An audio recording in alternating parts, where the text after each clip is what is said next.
So what we're doing today is a walkthrough of Budokai Tenkaichi 2 and just basically showing off how some of the basic moves and a couple of super moves work using the Wii remote and nunchuck. So the game itself is basically the same as the PS2 version, but where the differences come in is of course using the innovative Wii controller. To start, we'll do just some of our basic moves. So first of all, let me actually find who I'm fighting against.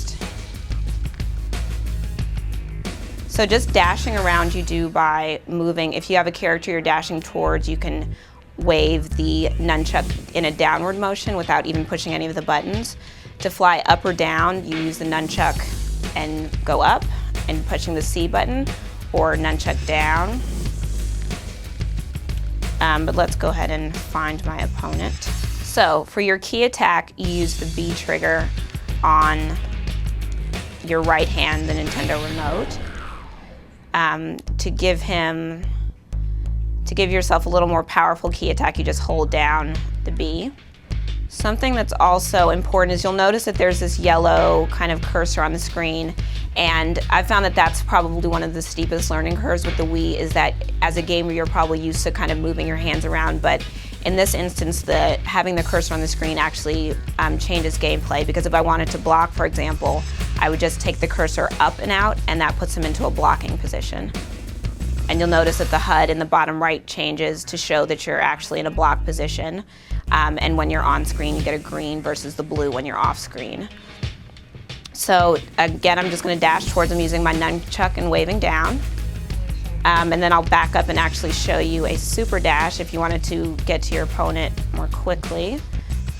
You would just do the Z button with the dash, and you see that that speeds you across the screen. So your short range melee attacks, just the A button. And if you wanted to do a more powerful one, you just, as with the key attack, when you hold down the B button, you just hold that down. And then you can actually teleport behind him if you do immediately after sending him far away. I just did the A, and I'll show that again. You just do A button and then the B immediately after, and you teleport right behind him. We know that part of the fun of the Dragon Ball series, of course, is some of their super moves. So, and of course, I'll show you a classic, which is the Goku Kamehameha. So to do that, we power up, and the power up is actually the Z button on the nunchuck. And once you're in max power, in the same way that Goku would do it in the series, you hold down your Z and your B trigger. So your Z is on the nunchuck, your B trigger on the right remote, power up, and then you pull back and shoot. And there you go. Another one that's a lot of fun is the Spirit Bomb, which actually something we've changed in this is that you're able to completely destroy a battlefield.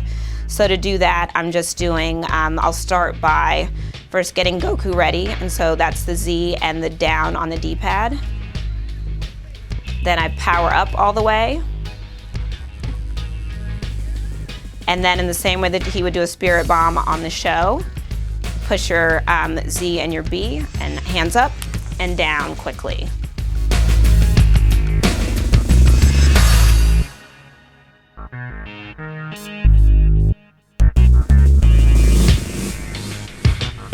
So that was a demonstration of how you can use the Wii remote and nunchuck to play Dragon Ball Z Budokai Tenkaichi 2. We're very excited about this game. We think it's definitely one of the coolest Dragon Ball games to date.